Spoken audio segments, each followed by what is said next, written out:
여러분에게는 어떤 감사 제목이 있으십니까?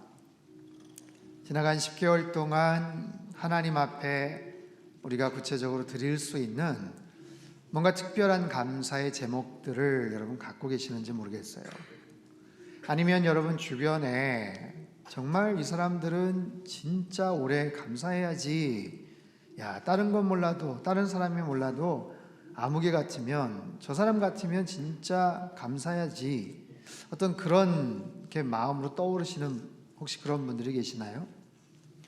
얼마 전에 프로야구가 끝이 났는데 우승을 한 팀의 감독, 감사해야 되겠죠? 최고의 선수로 뽑힌 선수들, 감사해야 되겠죠? 주식으로 대박이 난 사람들, 감사해야 되겠죠? 그렇게 소망했던 반려자를 만나서 결혼에 꼴이 난 그런 처녀 총각들, 감사해야 되겠죠?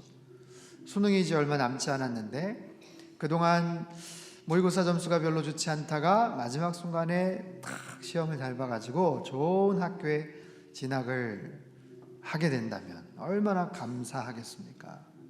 이처럼 우리 주변에 뭔가 특별한 감사할 제목들이 있는 그런 분들, 또 그런 경우들이 있어요. 저 사람이라면 당연히 감사해야 되지 않을까. 하지만 그렇지 않은 사람들도 있겠죠. 감사할 이유가 별로 없다라고 생각하시는 분들. 오늘 설교의 제목은 우리가 감사하는 이유입니다. 우리는 언제 감사의 고백을 드릴까요? 무슨 이유 때문에 어떻게 감사를 드리며 살아가고 있습니까? 그런데 생각해 보면요, 이 감사라는 것이 굉장히 상대적이다라는 것 여러분 알고 계세요? 한번 이런 생각을 해보죠. 연말이 다가오면서 회사에서 보너스를 줬다고 한번 가정해 봅시다. 생각지도 않았는데 보너스 100만 원을 줬어요. 꽁돈이 생긴 거죠. 얼마나 감사합니까? 너무 기분이 좋은 거예요. 근데 옆 테이블에 앉아있는 다른 직원을 보니까 200만 원 받았다고 그러더라고요. 저쪽 사무실에 있는 사람은 300만 원 받았다는 거예요. 그때부터 마음이 불편해지기 시작하죠. 곰곰이 생각해 보니까 작년에 나도 200만 원 받았어요. 근데 왜 올해는 100만 원이지? 그때부터 분명히 생각지도 않았던 공돈이 100만 원이 들어왔는데 그 돈을 손에 쥐고도 마음이 불편하게 되는 거예요. 감사란 이처럼 굉장히 상대적인 부분들이 있어요. 아무리 생각해봐도 감사할 이유가 별로 없다, 그렇게 생각하시는 그런 사람들과 모든 일이 참 감사할 제목투성이구나 이렇게 생각하는 사람과 여러분은 어느 쪽이십니까? 오늘 본문 시편 136편은 제가 길어서 한 16절까지만 읽었지만 각 절마다 다양하고 아주 풍성한 이유로 감사의 고백을 드리고 있어요. 그런데 매 절마다 아주 독특한 후렴구로 끝이 납니다. 반복이 되죠. 그 인자하심이 영원하시도다 라는 거예요. 본 시편은요, 서로가 주고받는 화답식으로 구성이 되어 있습니다. 그래서 6월절이나 다른 명절 때 레위인들이 앞부분 감사의 내용을 쭉 나열을 합니다. 그렇게 선포하고 고백을 합니다. 그러면 성가대원이나 회중들이 그의 인자심이 영원하시도다 라고 그렇게 화답을 하는 형식이에요. 감사의 내용을 말합니다. 하나님 행하신 일들에 대해서, 지금까지 베풀어 주신 사랑에 대해서 감사를 해요. 그러면 성가대원이나 회중들이 그 인자심이 영원하십니다 라고 하는 거예요. 본문 1절에서 3절까지 내용을 제가 한번 읽어보겠습니다. 여호와께 감사하라. 그는 선하시며 그 인자심이 영원함이로다. 신들 중에 뛰어난 하나님께 감사하라. 그 인자심이 영원함이로다. 주들 중에 뛰어난 주께 감사하라. 그 인자심이 영원함이로다. 하나님의 선하심으로 인해서 감사하자. 하나님은 신들 중에 뛰어나신 하나님이시기 때문에 감사하자.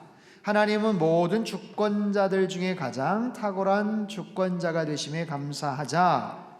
그러면 그 인자심이 영원하십니다 라고 화답을 하는 거예요. 여기서 인자심이라는 단어, 헤세드라는 단어예요. 여러분 많이 들어보셨죠?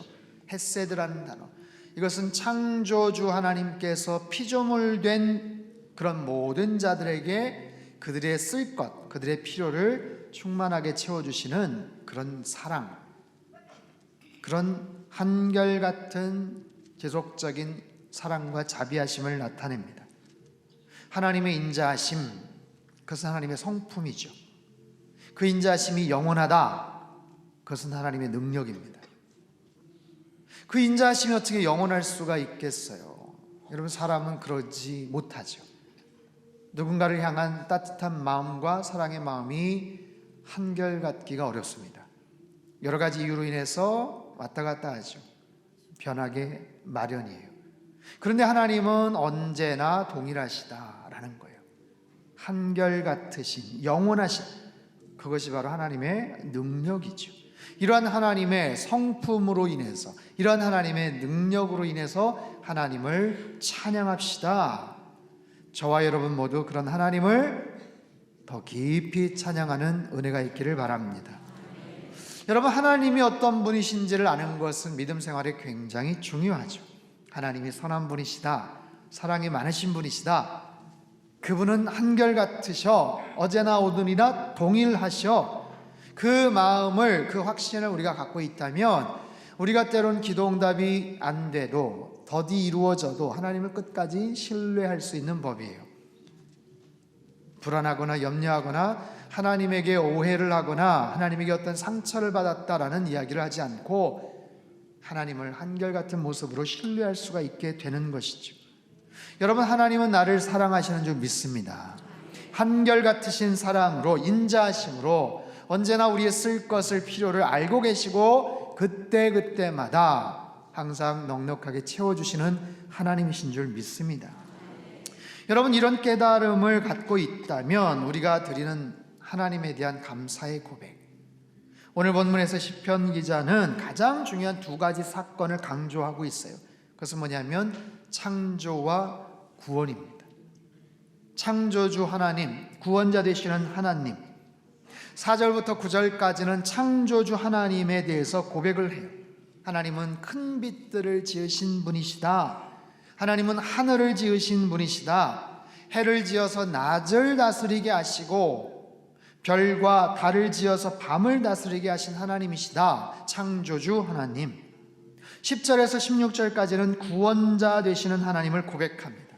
이집트에서 강한 손과 편팔로 건져주신 하나님, 홍해를 가르시고 그곳을 건너가게 하신 하나님, 바로와 그 군대를 빠뜨리시고 애굽 땅에서 건져내 주실 뿐만 아니라 그 백성 광야 가운데 인도하셔서 가나안까지 인도하신 구원자 되시는 하나님, 가장 중요한 창조와 구원에 대해서 구체적으로 이렇게 고백하며 감사하고 있어요.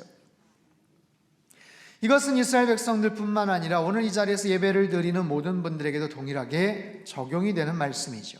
하나님께서 우리를 창조해 주셨어요. 우리에게 생명을 주셨어요. 우리에게 건강을 주셨어요. 호흡을 주셨어요.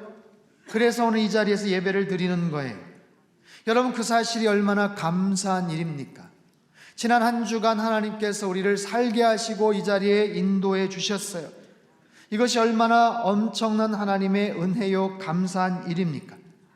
이 찬란한 가을 하늘을 보게 하시고 그리고 아름답게 변화되는 울긋불긋한 단풍을 보게 하셔요. 여러분, 그게 당연한 일입니까? 아니요.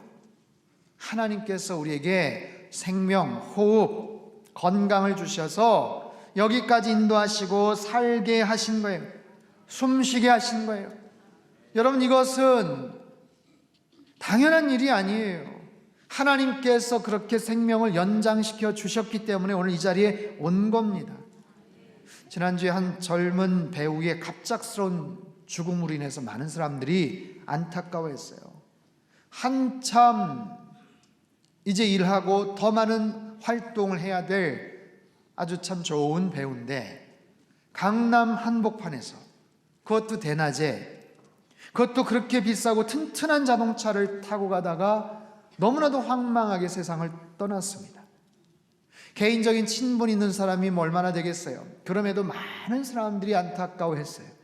그러니 함께 작품을 찍었던 사람들, 형님 동생하고 오빠 동생 아니면 또 연인으로 지냈던 그런 분들의 고통은 얼마나 참담하고 비통했겠습니까? 인생이 그렇더라고요. 생명이 그런 거예요. 어느 날 불현듯 하나님이 이제 그만 하시면 아무런 항변을 할 수가 없어요. 그냥 가야 되는 거예요. 그저 우리가 살아가는 삶의 시간들이 하루하루 한 주 한 주 하나님이 조금 더 기회를 주시고 조금 더 연장을 시켜주셨구나, 거기에 대해서 우리는 그저 감사할 따름이죠. 그 하나님이 우리에게 생명을 주셨을 뿐만 아니라 우리를 구원해 주셨어요. 이스라엘 백성들 구체적으로 종살이하던 그들을, 400년간 종살이하던 그들을 건져내 주셨어요. 애굽 땅에서 건져내 주셔서 40년간 광야 생활 지켜주시고 가나안 땅으로 무사히 안착시키도록 인도해 주셨어요. 구원자 되시는 하나님, 저와 여러분도 마찬가지죠. 죄 가운데 서덕이며 살던 우리를 하나님께서 예수 그리스도의 보혈로 그 십자가의 놀라운 능력으로 구원해 주심을 믿습니다. 그 사실로 인해서 우리가 이 자리에 예배를 드리고 있지 않습니까? 여러분, 이 시간에 할 수 있는 일들이 얼마나 많아요. 갈 수 있는 곳들이 얼마나 많습니까? 그럼에도 불구하고 이 자리에 와서 예배를 드리고 있다는 사실, 창조주 하나님, 구원자 되시는 예수님이 내 안에 살아계시고 그 사실이 믿겨지고, 그래서 그 하나님께 찬양과 경배와 예배를 드리고 있다는 사실, 여러분, 그것이 큰 은혜죠. 사랑하는 성도 여러분, 하나님이 나에게 생명을 주시고 주님께서 우리를 구원해 주셨습니다. 창조와 구원, 다른 어떤 감사의 제목보다도 이것보다 더 큰 제목이 어디 있겠어요? 여러분, 그 사실로 인해서라도 더욱더 감사하며 사실 수 있기를 축원합니다. 우리가 일상에서 더 구체적으로 세밀하게 하나님 앞에 감사를 드릴 수 있는 몇 가지 방법, 몇 가지 원리들을 좀 말씀을 드리려고 합니다. 그 첫 번째는 당연함의 늪에서 벗어나라 라는 거예요. 여러분, 감사라는 단어의 반대말이 뭘까요? 감사의 반대말, 안 감사인가요? 그렇지 않죠. 아마 감사의 가장 반대선상에 서 있는 단어는 불평, 원망, 뭐 그런 단어가 아닐까 싶어요. 자, 감사라는 단어가 있어요. 그런 마음이 있어요. 근데 불평과 원망이 있어요. 서로 상반됩니다. 그런데 이 감사라는 마음에서 불평과 원망으로 그냥 가는 게 아니에요. 반드시 어떤 정거장을 거쳐갑니다. 그 정거장의 이름은 당연함이라는 정거장이에요. 이 감사의 마음이 당연해지면서 점차적으로 불평과 원망으로 이어지더라고요. 처음에는 분명히 감사했는데 시간이 지나면서 익숙해져요. 무뎌집니다. 그러면서 당연하게 생각이 돼요. 이게 지금 위험한 거예요. 당연하게 생각해요. 아직까지는 괜찮아요. 근데 거기서 조금만 마음이 불편해지거나 조금만 마음이 흐트러지면 그것이 금방 원망과 불평과 불만으로 연결이 되더라고요. 나의 마음의 상태는 지금 어디쯤 있는가? 제가 한번 예를 들어볼까요? 오래전에 제가 신학교 대학원 다닐 때 일입니다. 학교 주변에서 흩어져 살았는데 전사님 몇몇하고 같이 새벽에 영어학원을 끊었어요.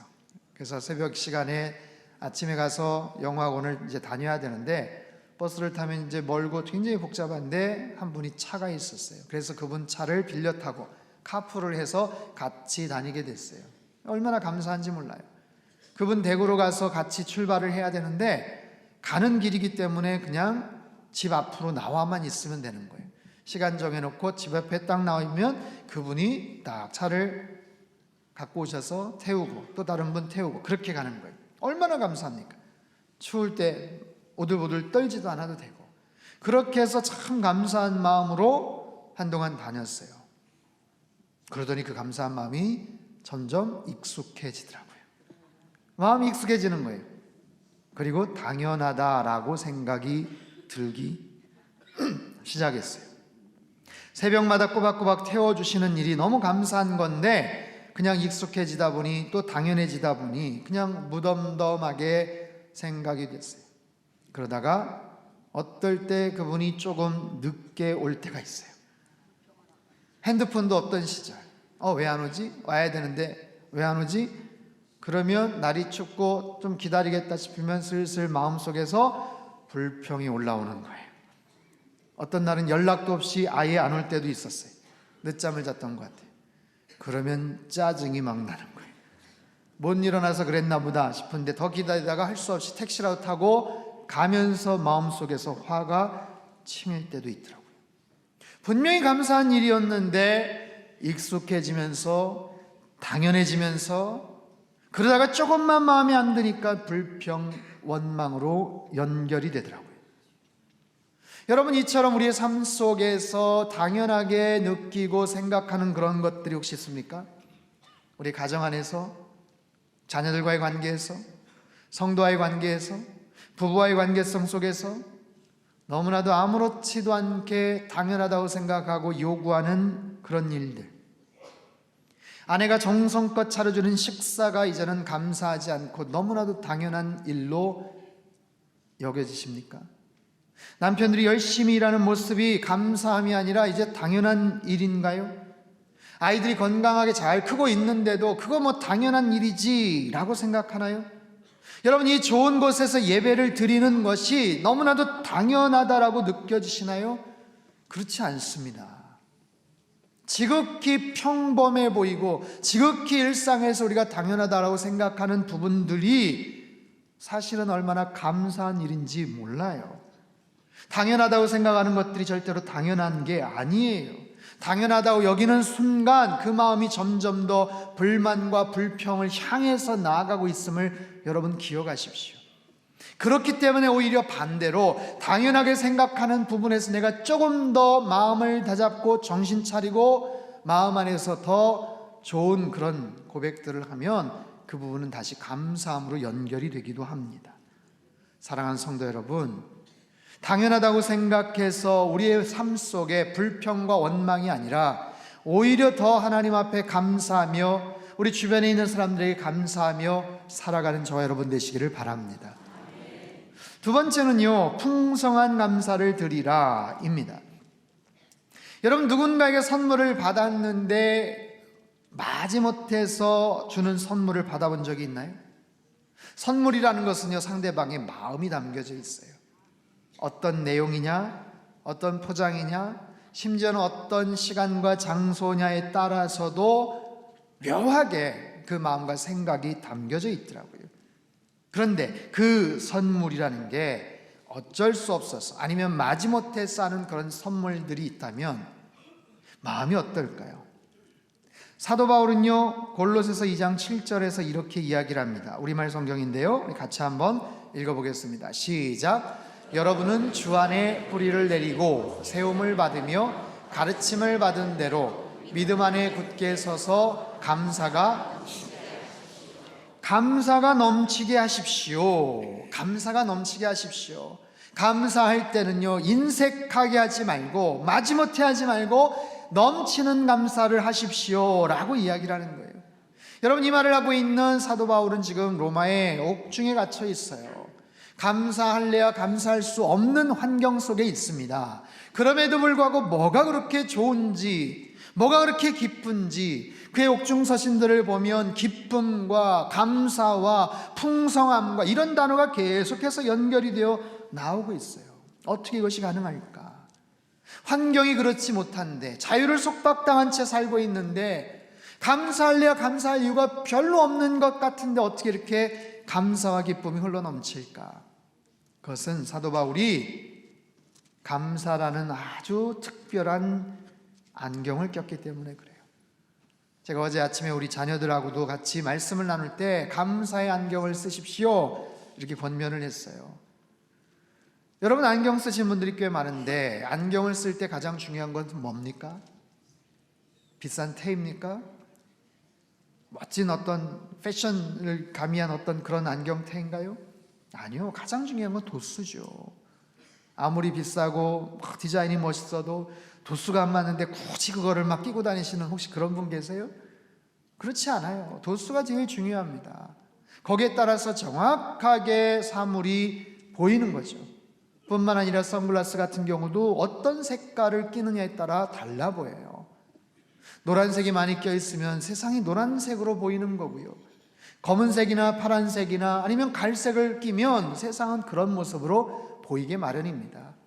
그런데 우리가 믿음 생활에서 정말 중요한 것은 감사의 안경을 쓰고 있는가. 감사할 제목들이 넘쳐나기 때문에 감사할 수도 있지만, 그렇지 않은 상황인데도 감사의 안경을 꼈더니 희한하게 감사할 거리들이 눈앞에 드러나기 시작하는 거예요. 사도 바울이 바로 그런 모습이죠. 그냥 일반적인 시선으로 보면 감사할 제목이 하나도 없어 보이는 환경인데, 감사의 안경을 끼고 상황들을 바라보니까 모든 것이 감사하더라 라는 거예요. 그런 마음에서 성도들에게 권면을 합니다. 감사를 할 때는 흘러 넘치는 감사를 하십시오. 인색한 마음이 아니라, 마지못한 마음이 아니라 하나님 앞에 넘치는 감사의 표현을 하실 수 있기를 바랍니다. 세 번째는요, 감사의 타이밍을 놓치지 말라라는 거예요. 여러분, 감사는요, 타이밍이 굉장히 중요합니다. 지나고 나서 감사하는 것, 너무 지나버렸어요. 지난번에 아참 감사했어요. 늦었어요. 무슨 일인지도 가물가물해요. 아니요, 어쩌면 상대방은 기억할 거예요. 분명히 그런 응답이 올 법한데 오지 않았기 때문에 아마 기억을 하고 있을 거예요. 그런 거죠. 마치 김 팍 빠진 콜라나 사이다, 탄산음료를 마시는 것과 마찬가지죠. 타이밍을 놓치지 않으려면 어떻게 해야 되는가? 감사의 타이밍을 놓치지 않기 위해서는 평상시 감사하는 습관이 들여있으면 돼요. 감사하는 습관, 한번 따라해 볼까요? 감사하는 습관을 가집시다. 범사에 감사하라 라는 말이 바로 그런 의미죠. 평상시에도 항상 감사하는 것이 습관이 된다면 타이밍을 놓칠 일이 없어요. 근데 여러분, 놀라운 게 뭔지 아세요? 감사에도 습관이 있는 것처럼 불평과 원망에도 습관이 있더라고요. 감사를 습관적으로 하는 사람들이 있는가 하면 늘 불평과 원망이 입에 달려있는 그런 습관도 있더라고요. 감사를 습관화시킨다. 뭘 그런 것까지 감사하다고 할까? 굉장히 작고 사소해 보이는 일이지만 감사하다 보면 더 큰 감사거리로 연결된다는 것 아십니까? 여러분, 식당에서 밥을 먹을 때, 음식이 나올 때, 계산을 할 때, 어디 다른 상점이나 백화점 가서 물건을 살 때, 돈을 지불할 때 감사합니다, 감사합니다. 톨게이트를 빠져나갈 때 감사합니다, 감사합니다. 여러분, 내 돈 내고 내가 음식 사 먹고 내가 물건 사는데 뭐가 감사하냐 싶을 수도 있겠지만, 늘 감사의 마음을 담아서 작고 사소해 보이는 일도 감사하다고 그렇게 표현을 하다 보면 더 큰 감사의 그런 모습들이 우리에게 찾아온다는 거예요. 작은 감사는 큰 감사의 열매로 나타나더라고요. 여러분, 마중물이라는 것 아시죠? 마중물 혹시 아세요? 펌프에 물이 없을 때 사발을 한 사발에다가 물을 담아가지고 거기다 물을 뿌리고 펌프질을 합니다. 그럼 거기서 물이 다시 솟구쳐 오르는 거예요. 지금 물이 없는데 이 한 사발의 물이라도 아껴야지 왜 거기다 그걸 퍼붓나? 아니요, 그거를 넣어야 물을 콸콸콸콸 얻을 수가 있는 거예요. 마치 우리 일상에서 그 작고 사소해 보이는 감사 모습들이 더 큰 감사의 열매들로 연결이 되더라라는 거예요. 제이 데니스라는 분이 이런 감사의 글들을 썼어요. 들어보세요. 당신이 많은 세금을 내야 한다면 감사하십시오. 안정된 직장과 사업장이 있다는 말이기 때문입니다. 당신의 몸무게가 늘어 옷이 맞지 않다면 감사하십시오. 먹을 것이 넉넉한 인생을 살아왔기 때문입니다. 세탁할 옷이 집안 한 구석에 쌓여 있다면 감사하십시오. 당신에게는 적어도 갈아입을 옷에 여유가 있다는 뜻이기 때문입니다. 교회 옆자리에 앉아있는 교우의 찬송 음정이 엉망으로 들려온다면 감사하십시오. 당신의 청각은 정상이기 때문입니다. 아침에 울리는 자명종 소리가 고통스럽게 들리거든 감사하십시오. 당신에게는 일어나서 지금 해야 할 뭔가가 있기 때문입니다. 하루해가 저물어 온몸이 나른하고 피곤하거든 감사하십시오. 오늘 하루를 열심히 살았기 때문입니다. 사랑하는 성도 여러분, 언제나 감사하며 사실 수 있기를 주님의 이름으로 축원합니다. 제가 지난주에 나온 12광주리에 실었던 글의 일부를 좀 소개를 할게요. 한 해를 결산해가는 시점에서 우리는 감사의 고백을 드립니다. 그 어느 때보다도 풍성한 결실로 인해, 많은 결실이 없었다면 현상유지라도 할 수 있었으므로 인해, 손해를 보았다면 더 많은 손해가 없었던 이유로 인해 우리는 어떤 모습으로든지 감사할 제목이 있을 겁니다. 왜냐하면 그 감사의 마음과 고백을 통해 더 풍성히 채워주실 하나님을 신뢰할 수 있기 때문입니다. 감사해야 됨에도 당연함으로 여기거나 현상 유지한 것에 대해 불평하거나 손해본 것에 대해서 누군가를 탓하거나 분노한다면 결국에는 감사를 모르는 인색한 사람이 될 것이고, 돌처럼 굳은 마음으로 별 의미 없이 또 다른 한 해를 맞이하게 될 겁니다. 감사는 더 큰 감사의 열매를 가져다주는 축복의 열쇠입니다. 하나님을 영화롭게 하는 행복의 비결입니다. 여러분, 오늘 주보 사이에 뭐가 있어요? 한번 꺼내보세요. 감사 노트 다 한번 꺼내보십시오. 작년에도 나눠드렸는데 올해 추수감사절을 맞이해서 여러분에게 감사 노트를 나눠드립니다. 그 안에 내용을 한번 보세요. 그냥 빈 종이가 있죠. 하지만 3등분으로 되어 있어요. 이게 하루 분량입니다. 날짜를 쓰시고 거기에다가 여러분 감사의 내용을 기록하시는 거예요. 근데 여기에는 하나의 원칙이 있습니다. 일단 아침에 일어나자마자 눈 뜨자마자 하나님 감사합니다. 그렇게 고백하세요. 그렇게 고백하세요. 하나님 감사합니다. 그리고 하루에 3가지, 5가지 꼭 기록을 하세요. 오늘 아무리 생각해도 감사할 게 없다 하면 지난 날들에 대해서 한 번 더 생각해 보세요. 감사할 제목들이 있을 겁니다. 마음에서, 그냥 생각해서 아유 귀찮아 어제와 동일 그렇게 하지 마시고 기록을 하세요. 꼬박꼬박 기록하다 보면 더 감사할 일들이 많아질 거예요. 이 종이가 모자르다면 더 가져가세요. 정상적이면 이게 11월, 12월 연말까지 쓸 수 있는 그런 분량의 종이입니다. 여러분이 감사의 고백이라는 것은 감정의 표현이지만 의지의 노력이기도 합니다. 항상 감사한다는 것 쉬운 일 아니에요. 그렇기 때문에 습관이 돼야 되고 특별히 훈련이 돼야 돼요. 특별히 우리 자녀들하고 같이 한번 이것을 만들어 보세요. 어린 자녀들이 감사의 고백을 잘 안 해요. 감사할 일이 많은데도 불구하고 너무너무 당연하게 투덜거리고 불평하는 일들이 많아요. 여러분, 아무리 좋은 학교를 가고 아무리 좋은 직장에 취직을 해도 감사의 안경이 없고 감사의 마음이 없으면 여러분 그거는 소용이 없는 일입니다. 범사에, 특별히 우리 가정 안에 감사가 흘러 넘치는 은혜가 있게 되기를 바랍니다. 우리 상당교회 안에 감사가 흘러 넘치는 은혜가 있기를 바랍니다. 특별히 대한민국, 우리나라, 우리 민족, 우리 백성들의 입술을 통해서 감사의 고백이 더 많아질 수 있기를 바랍니다. 불평하고 원망하는 민족이 아니라 하나님 앞에 감사하며 하나님 감사합니다, 고맙습니다 라고 그렇게 고백하는 우리 민족, 우리 성도님들, 우리 가족 구성원들이 된다면 올해 남은 2달 동안 더 훈훈하고 풍성한 마음으로 그렇게 마무리를 하고 하나님께서도 영광 받으실 줄 믿습니다. 기도하겠습니다. 하나님 아버지, 우리 입술을 통해서 감사가 흘러 넘치게 되기를 바랍니다. 너무너무 당연하게 생각하고 불평하고 원망했던 우리 입술을 용서하여 주시고 모든 순간마다 감사의 제목들을 찾아서 하나님 앞에 감사의 고백을 드리는 우리 모든 성도님들 되게 하여 주옵소서. 나에게 생명과 호흡을 주신 하나님, 나를 구원해 주신 하나님께 감사의 고백을 드리며 살게 하여 주옵소서. 감사가 흘리는 넘치는 가정 되게 하시고 우리 교회가 되게 하시고 하나님 이 민족 이 백성들의 입술을 통해서 감사가 더욱더 많이 흘러 넘치게 축복하여 주시옵소서. 존귀하신 예수님의 이름으로 감사하며 기도합나이다.